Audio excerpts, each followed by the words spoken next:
One of our greatest political writers has got a new book out. His last one was an incredible success. It was called The Strange Death of Europe and was about Islamic migration into Europe and what we've done about it or not done about it. That really annoyed people. The new one, which looks to me even better, The Madness of Crowds, is an examination of gender, race and identity. I have yet to read it. I want to find out what it's about. What's it about, mate?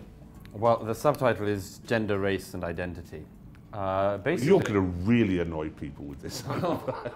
Basically, what I discovered was that there's a set of issues which we can no longer think about. I mean, everyone says, you know, we're not allowed to talk about this, but it's worse than that. We're not allowed to think about them. This primarily is everything to do, as I do them chapter by chapter in this book, everything to do with gay, everything to do with women, particularly relations between the sexes, everything to do with race, and everything to do with trans, which is the latest thing. Now, I think this is terrible for society. Are we not allowed to talk about it because it's, as they would say, sorted? That's one of the presumptions, and I've been trying to work out for a long time what discussion we do have on these things is so bad. Why, for instance, every time somebody nicks the tripwire, they die, they're destroyed, they're cancelled. And these are the things that cancel people most easily. But also why we were presuming certain things or landed on certain presumptions about things. So let me give you an example. We've been landing on this presumption that being gay and indeed being trans is without doubt a hardware issue. Because there was a realization that you get more sympathy for something if it's hardware. So if you're an alcoholic or a drug addict, and it's just because you like alcohol or drugs, if we can imagine such a person. Can't imagine. Yeah. If they do it just because they like it, then that's a software thing, it's their choice, and we can be condemning of them.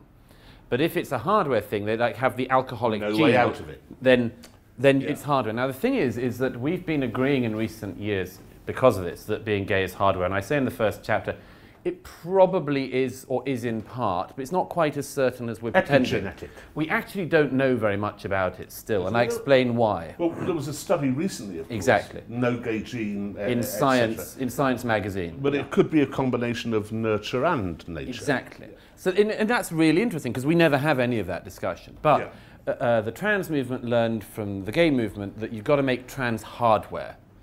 Particularly don't pretend it's got anything to do with sexual attraction or sexual desire or sex at all. Say it's hardware. And one of the things I realized when doing the chapter on trans was, this was because it wasn't about trying to build a coalition.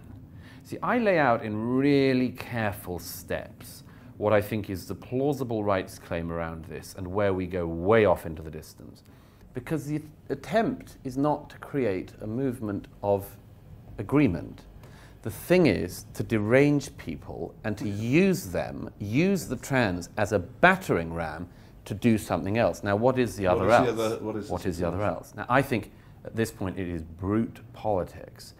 I give an example in each chapter of when you see the veil of this falling apart.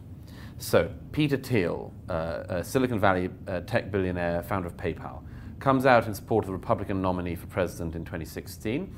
The main gay magazine in America immediately runs a piece denouncing the openly gay Peter Thiel and saying Peter Thiel may sleep with men, but in no way is he gay. That's right. Okay, Kanye West, prominent, undeniably black rapper, comes out for Donald Trump and is denounced in The Atlantic as no longer black. Germaine Greer fails the feminist test, and the most famous feminist of the late 20th century is denounced as no longer a feminist. Now, and Candace Owens on the black. Candace Owens. There's a whole set of the victims of this. So this keeps revealing it's about politics. It claims that being black is not about your skin color, and then it's just unimportant. It's about politics.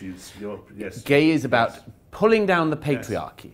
Being a woman is not. It's not just you want equal rights. You're meant to destroy the capitalist order, and all of these things keep betraying this. And I think we have to understand this in order to pull it apart, stop it, and spend our time doing something better. There's an insanity about it. Absolute insanity.